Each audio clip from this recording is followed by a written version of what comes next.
All right, so get this. Stripe just bought this stablecoin startup. Oh, wow. Yeah, called Bridge for like $1.1 billion. Huge. Yeah, so clearly something big is happening with stablecoins right now. Right. You know, those digital tokens pegged to Right. like the US dollar. Mm-hmm. So today we're diving deep into this whole world, and we're going to be looking at the work of Christian Catalini. Yeah. He's like a real pioneer in this field. Yeah. He co-founded Libra, which later became Diem. Interesting. And his work is super insightful because it unpacks these like crucial aspects of stablecoins that a lot of people kind of just overlook. Yeah, you know what's fascinating about Catalini is he doesn't just offer opinions. Like, he actually grounds his analysis in real-world experience, Yeah. having actually tried to build a stablecoin project from the ground up. Exactly. Yeah. And from his work, three core insights really stand out. Yeah. I think first, stablecoins need more than just that reserve interest to really make it. Right. Second, dollarization through stablecoins isn't as simple as people think. Oh. And last, the stablecoin landscape won't just have one winner taking all. Interesting. Okay, I'm ready to dive in. Okay, let's do it. So let's start with this need for stablecoins to have a solid business model. Okay. Catalini and his team at Libra, they realized early on that just relying on the interest from those reserves wasn't going to be a good long-term plan. Yeah, it's like building a house on sand. The foundation could just crumble. Especially because we're on a bit of a high interest rate bubble right now. Yeah, exactly. Like what happens to these businesses when rates drop? Right. Catalini says they need something more. Yeah, they need something to complement that reserve interest. Exactly. He points out this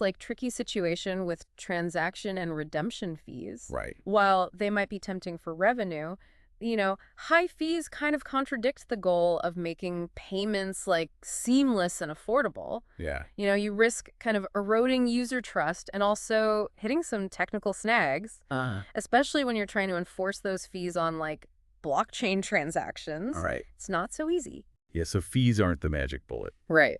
So what are stablecoin issuers doing to create viable businesses then? Well, we're seeing some interesting moves, Circle. Okay. Which is a major stablecoin issuer is branching out into things like programmable wallets and cross-chain protocols. Huh. They're trying to become a more comprehensive player in the payment space. Okay. Almost like a traditional fintech company. But doesn't that put them in competition with some of their own partners? Yeah. Like the exchanges and other platforms that use Circle stablecoins? Well, yeah, I mean, it's a classic platform strategy, as Catalini points out. It's don't let your partners stand between you and your customer. Right. And we've seen this play out with, companies like Amazon or Facebook. Uh-huh. As they grow, they tend to bring functions in-house Okay. that they once relied on partners for. So Circle is trying to control more of the stablecoin ecosystem, It seems like it, yeah. potentially at the expense of some of their existing relationships. Right. That's kind of a risky move. Right. It definitely has its challenges, yeah. So how does that compare to Stripe's approach? Well, Stripe is interesting because they're already a payments giant. Right. They have global reach, Right. really powerful infrastructure. Yeah. So by buying a stablecoin company like Bridge, they can just seamlessly integrate stablecoins into their system. Oh, okay. They can use them as a bridge to connect with all those domestic banking and payment rails around the world. So for Stripe, it's less about building a whole new business. Yeah. It's more about supercharging what they're already doing. Right. They're using stablecoins to expand their reach. Precisely. And it's not just Stripe either. Oh, We're seeing other big players like PayPal, Revolut, Robinhood. Wow. They're launching their own stablecoins too. The goal is to use these digital tokens to kind of enhance their core offerings, So- make payments more efficient and accessible. So it seems like having a solid business model, Yeah. one that goes beyond just hoping for high reserve interest, is vital for these stablecoins to succeed. Absolutely. But let's move on to that second big idea from Catalini's work, Oh, dollarization. yeah. This is a hot topic in the stablecoin world. Uh-huh. But Catalini suggests that it's not as straightforward as many believe. Right. What's the catch? Well, there's this widespread assumption that stablecoins, Yeah. especially those tied to the US dollar, will inevitably lead to global dollarization. Okay. People imagine, everyone abandoning their local currencies and switching to dollar-backed stablecoins. Like a world swimming in digital dollars. Right. Sounds like a win for the U.S. Well, on the surface, maybe. Okay. But Catalini says you got to look deeper. All right. He says the U.S. Treasury, while they acknowledge the dollar's dominance, Yeah. they might not always be thrilled with this rapid dollarization via stablecoins. Okay, I don't get it. Why wouldn't the U.S. be, like, super excited about spreading the dollar through stablecoins? Well, imagine you're another country. You have, legitimate concerns about maintaining control over your own monetary policy. Yeah. Dollarization through stablecoins could trigger capital flight. Oh, so like money flowing out of your economy. Exactly, into dollar-denominated assets. Wow. Okay. Plus, you'd worry about the stability of your own domestic banks if everyone suddenly jumps to dollar-backed stablecoins. So it's not just about what the U.S. wants. Right. It's about the ripple effects across the globe. Yeah. And how other countries might react to this, like, shift in financial power dynamic. Exactly. And this is where Catalini's insight gets really interesting. Okay. He predicts the rise of what he calls domestic stablecoins. Domestic stablecoins. What are those? These are stablecoins pegged to local currencies, issued and regulated within specific countries. Okay. We're already seeing this in Europe Oh, yeah. with the rollout of the MiCA regulation, Right. paving the way for euro-denominated stablecoins. So instead of everyone adopting U.S. dollar stablecoins, Right. we might see a more diverse landscape with stablecoins linked to various currencies, catering to the needs of different regions. Precisely. Think about regions like Latin America, Africa, Asia. Oh, yeah. There's a huge demand for financial innovation there, Right. but also a strong desire to maintain their own monetary sovereignty. Domestic stablecoins could be a key part of that. This adds like a whole new layer of complexity to the stablecoin world. Right. It's not just a simple story of U.S. dollar dominance. No. It's about striking this balance between global interoperability and respecting the financial autonomy of individual nations. Exactly. And that brings us to another crucial point, the role of banks in this whole evolving landscape. Ah, yes, the traditional financial institutions. Right. How do they fit into the stablecoin picture? Well, with clearer regulations, banks are finally poised to enter the stablecoin game. Okay. And Catalini believes they have a significant advantage over, non-banks. Really? What kind of advantage? Well, think about it. Banks can issue what are called deposit tokens, which are digital representations of deposits held at their institutions. They get to tap into the benefits of blockchain technology while leveraging their existing infrastructure and, all that regulatory compliance they already have. So it's like a fusion of the best of both worlds. Yeah. The efficiency and transparency of blockchain combined with the stability and trust of traditional banking. You got it. And this puts pure play stablecoin issuers. Okay. Those without banking licenses? Yeah. At a real disadvantage. Right. They just don't have the same resources or that regulatory backing. So the stablecoin playing field might not be as level as some initially thought. It seems that way, yeah.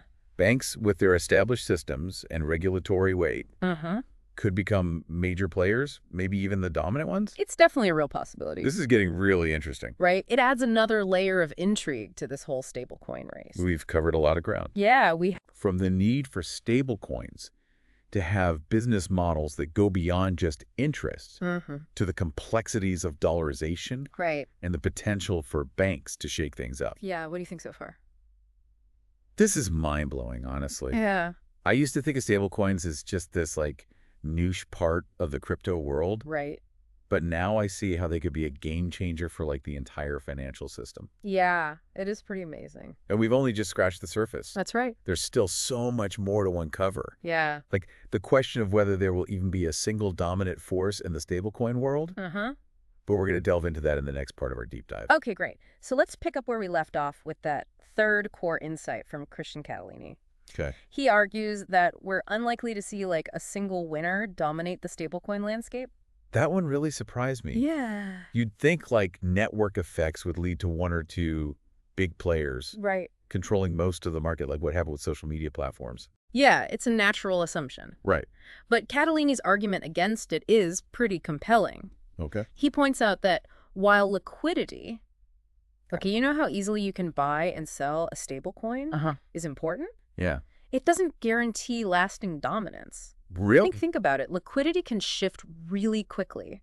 Oh, okay. And a stablecoin that's hot today might not be tomorrow.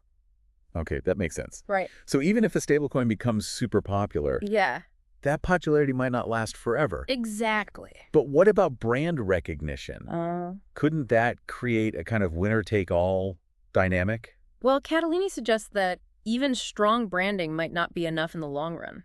Why is that? Because of the very nature of stablecoins. Okay. Being pegged to existing currencies. Right. It could actually be their Achilles heel. Hold on. How could being pegged to a stable currency be a weakness? Right. That's kind of their whole point. Yeah, you're right. Stability is key. But here's the catch. Okay. Once regulations catch up and all stablecoins are equally safe and trustworthy, they basically become interchangeable from the user's perspective. Oh, I see. Think about it. Do you really care which bank holds your dollars as long as they're FDIC insured? That's a good point. I don't think about my money as being like Bank of America dollars versus Chase dollars. Right. They're just dollars. Exactly. And that's what Catalini sees happening with stablecoins. Okay. They'll just become digital dollars or euros regardless of who issued them. So those pure play issuers, Yeah. the ones without a strong backing in traditional finance, Right. they're at a disadvantage. It seems that way. I'm starting to see the picture here. Okay. So even if a stablecoin issuer manages to attract lots of users, they're still ultimately dependent on the giants of finance who control access to those underlying assets. That's a key point. Think about companies like BlackRock, BNY Mellon. Oh, yeah. They manage trillions of dollars in assets, including U.S. treasuries, money market funds. These are often the very assets that back stablecoins. So the real power shifts to those who control those underlying assets, the bedrock of the financial system. Yeah. This reminds me of what we were talking about earlier about Circle trying to expand into new areas. Right. Are they essentially trying to compete with these financial behemoths? It seems that way, yeah. That's like a David versus Goliath situation. It is a bit. But there are other players who might be better positioned to shake things up. Really? Like, Catalini points to neobanks, like Revolut, Monzo, Nubank. Oh, yeah, those digital-first banks that operate mostly online. Exactly. They're making waves. They are. But how would they challenge those established giants? Right, that's what I'm wondering. Well, they have a crucial advantage. What's that? Many neobanks already possess banking licenses. Oh, okay. This gives them a regulatory edge and allows them to offer a wider range of services, including those deposit tokens we talked about earlier. Right, those tokens that represent actual bank deposits, offering that unique blend of stability and blockchain efficiency. Exactly. So it's not just about size. Right. It's about having the right regulatory framework and the ability to like weave stable coins into a wider suite of financial offerings. It's about creating a seamless experience that integrates traditional and digital finance. Precisely. And this is where Catalini believes the real competition will heat up. Okay. We might see like national champions emerging in different regions. Oh, interesting. Companies that are well-positioned to become the dominant stablecoin providers in their respective markets. This is painting a very different picture of the stablecoin future than I imagined. Yeah, it's not what a lot of people think. It's not about one winner taking all. No. It's about a more fragmented landscape. Right. With different players vying for dominance in specific regions or niches. But if stablecoins become so interchangeable, as you suggested earlier, will people just gravitate towards the cheapest or most convenient option? Yeah, that's a great question. Like, how can these national champions really stand out? Well, Catalini highlights the importance of distribution channels and control over user interfaces. So it's not just about the stablecoin itself. Right. It's about how you access it and use it. Exactly. He's saying it's not just about the stablecoin itself, it's about how you access it and use it. So it's about making stablecoins easy to use. Yeah. And integrating them into people's everyday financial lives. Right. Kind of like how we choose our banks or payment apps today. We want something that's convenient that fits into our existing routines. Exactly. Think about it if you're already using a particular neobank or payment platform, and they offer you a seamless way to use stablecoins within their ecosystem, you're likely to stick with them. It's all about convenience and integration. Precisely. This makes me think about companies like Stripe and Adyen, which already have huge networks of merchants and users. They seem perfectly positioned to capitalize on this stablecoin revolution. They do. They have a built-in advantage. Yeah, by integrating them into their existing platforms. Absolutely. But remember, this is still a dynamic space. Right. The technology's evolving regulations are still being hammered out. Widespread consumer adoption is just beginning. Yeah, it's early days.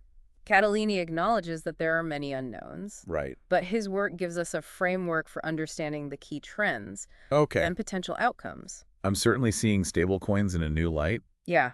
I used to think they were just this niche part of the crypto world, but now I understand their potential to disrupt the entire financial system. Yeah, it's pretty amazing. It's mind-boggling. It is a fascinating area, isn't it? Yeah. And the implications reach far beyond just blockchain and cryptocurrencies. Right. We're talking about global finance, monetary policy, the future of payments, the way we interact with money every day. Before we wrap up this part of our deep dive, Okay. I want to make sure we circle back to that third key insight. Yeah. The idea that there won't be a single stablecoin winner. You've explained why that's likely. Right. But what are the implications for, like, the average person? Yeah. Why should they care if there are multiple stablecoins competing in the market? Well, it all boils down to choice and innovation. A more competitive landscape means more options for consumers, more innovation from providers, potentially lower costs, better services. So it's not just about which stablecoin wins or loses. Right. It's about how this competition shapes the future of finance. Yeah.